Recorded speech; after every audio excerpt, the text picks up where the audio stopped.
Hey, welcome back to Phoenix Garage. Today there's some changes and we'll be explaining it a little bit at a time. The channel's going a whole different route. It was going towards the route of just doing vehicles like cars, and then I decided to make a change. There was time for a change. It's time to do what I am more passionate about, something that I know that I can help with and provide a lot more knowledge about. And well, let's get into it. Well, as you can see, the garage is empty. The Mitsubishi Eclipse is gone.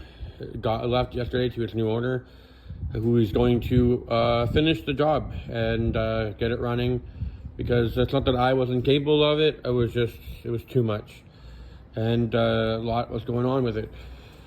So as you can see, we got an empty blanket. Doesn't mean that that's the project, because obviously emptiness is not what we're all about here on Phoenix Garage. We got a new project in the garage today. Well, here it is. It's a 2002, so way newer than the Mitsubishi Eclipse. It's a WR426 Yamaha. It's an enduro dirt bike. So it does have the headlight, it has the tail light.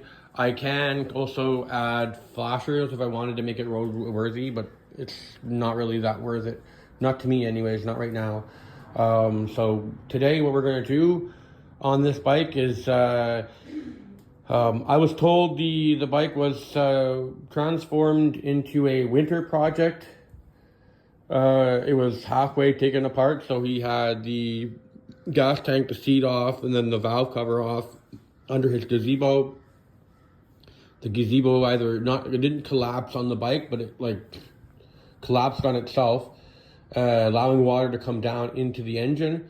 The engine was in the process of being taken apart, so the guy just saw it as a waste of his time. He emptied as much water as he could out of it, and then he put it back together and left it like that.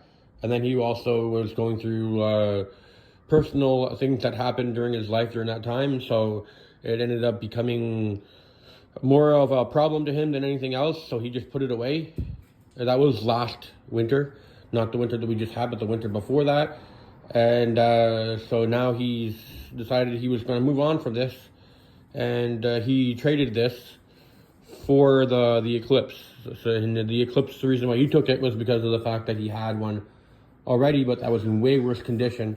So he was going to use his old one that he had and fix up the one that I had. So the one that I have will most likely be on the road again. He'll make sure of that. All right, so let's look at all the good parts about this. It's the fact that it's also an enduro. That's good.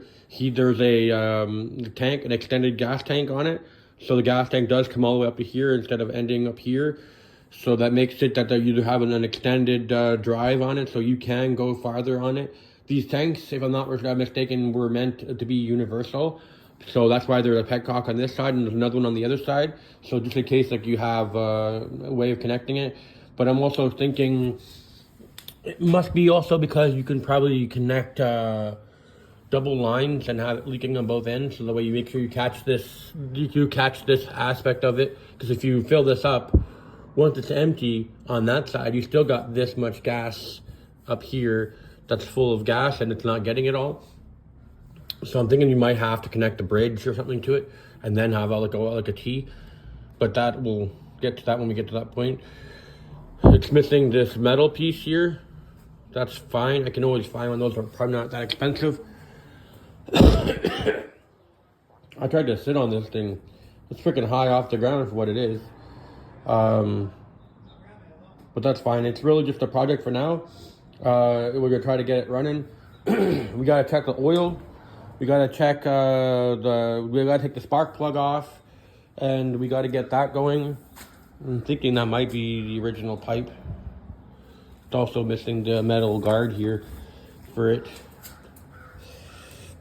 I'm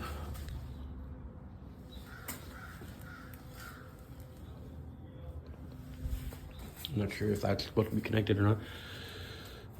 Yeah, so It says on it 573 kilometers.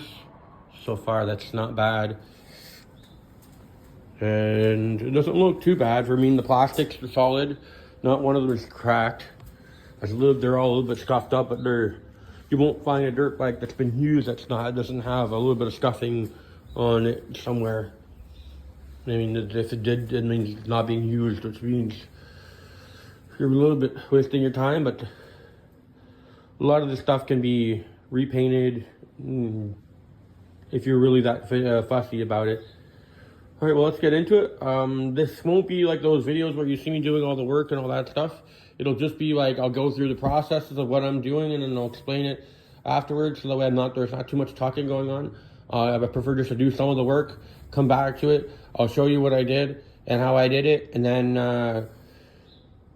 we'll go do the next step, and then we'll move our way through that way, so that way everybody knows what's going on. The tank is empty, so I am going to be removing the tank because I can't get to the spark plug because the tank's too low. I got to remove the seat. So let's get that done, and then once I have the seat off and the gas tank, I will come back. All right, so we're back at the garage.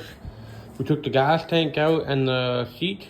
I have a tendency of putting things back the way I got them, so I put the bolts back. So you remove this bolt, and the one on the opposite side, the seat comes straight out. That's the easy part. The hard part is some people think that you just take out these bolts to hold the plastic in and the tank comes out after you unlatch the latch there. That's not the case. You actually have a bolt here and another bolt on the other side, and then the tank comes out. So you see how it's got these two connectors on there. It's not one of those tanks that just slides into a latch and then it gets clipped in the back. It has these two spaces here that hold them in. So if you tug on this, like I was going to, and you tear that out, you're going to be looking for a new gas tank. All right. Now I was trying to pull the spark plug boot out because I want to take the spark plug out so I can check if there's any water in there. I'm going to turn it over and check for compression, see what the piston sounds like. And well, the cable came out, and if you can see that, a little bit too close, there's no exposed wires. So I'm going to cut that back a bit just so I can have a little bit of exposed wires. Then I'm going to screw the boot back on so have a better connection.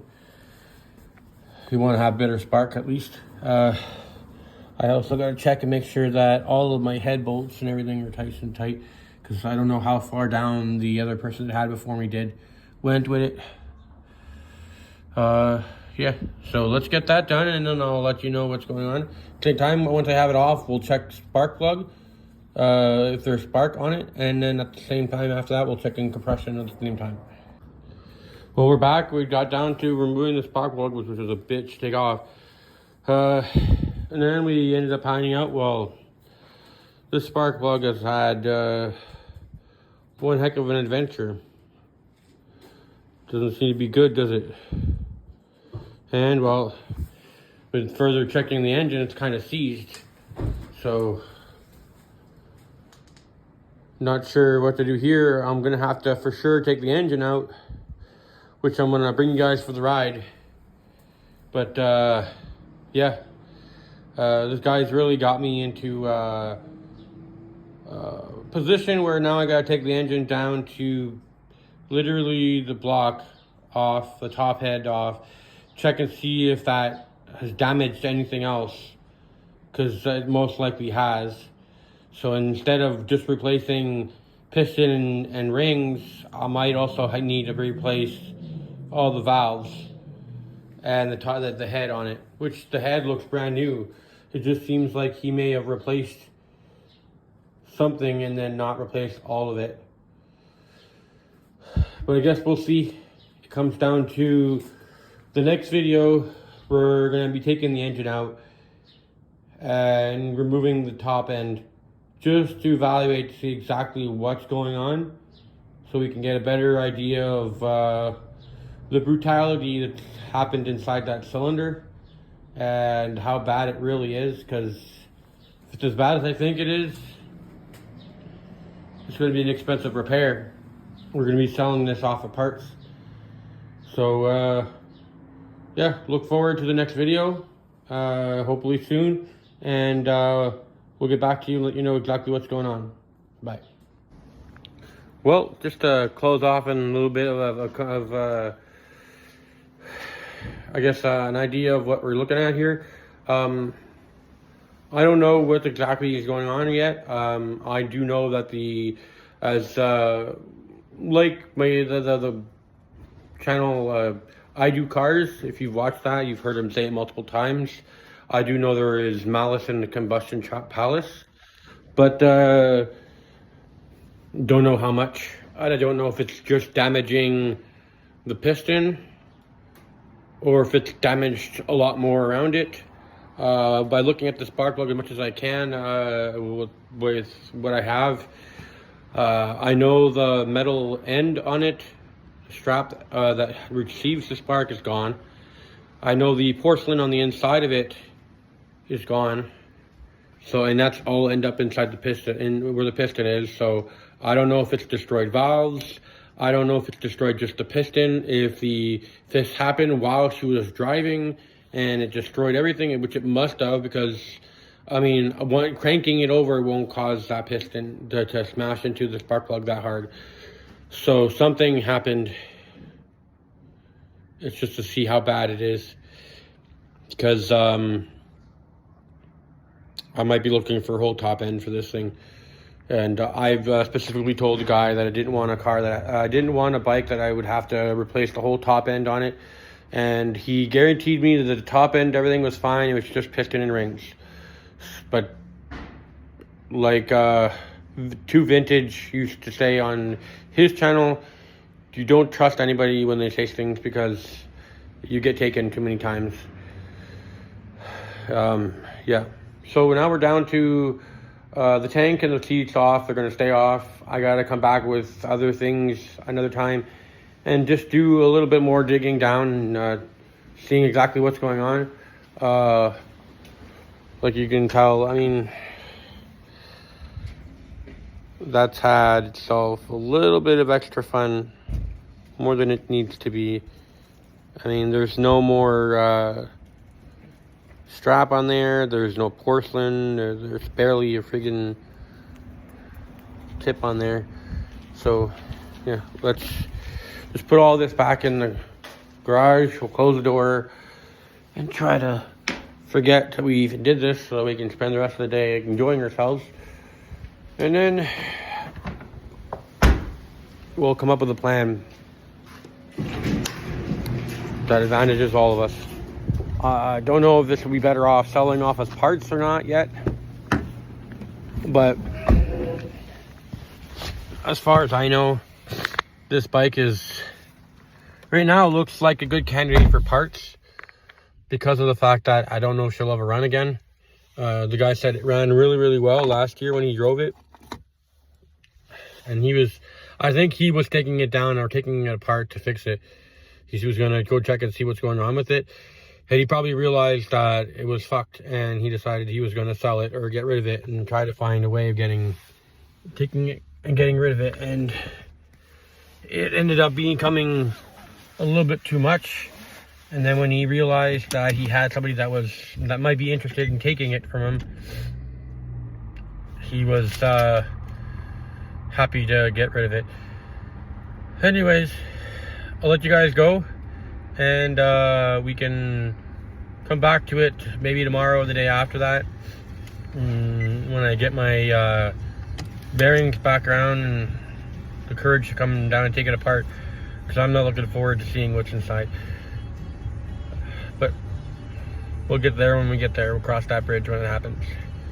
All right, another time. Peace out. Please subscribe, hit the like button if you like this video and you want to see more. And please leave comments down below if you have any ideas or anything that we should do. There's also another project on the way. It should be here by the end of the month. So we should be able to get that done, taken care of.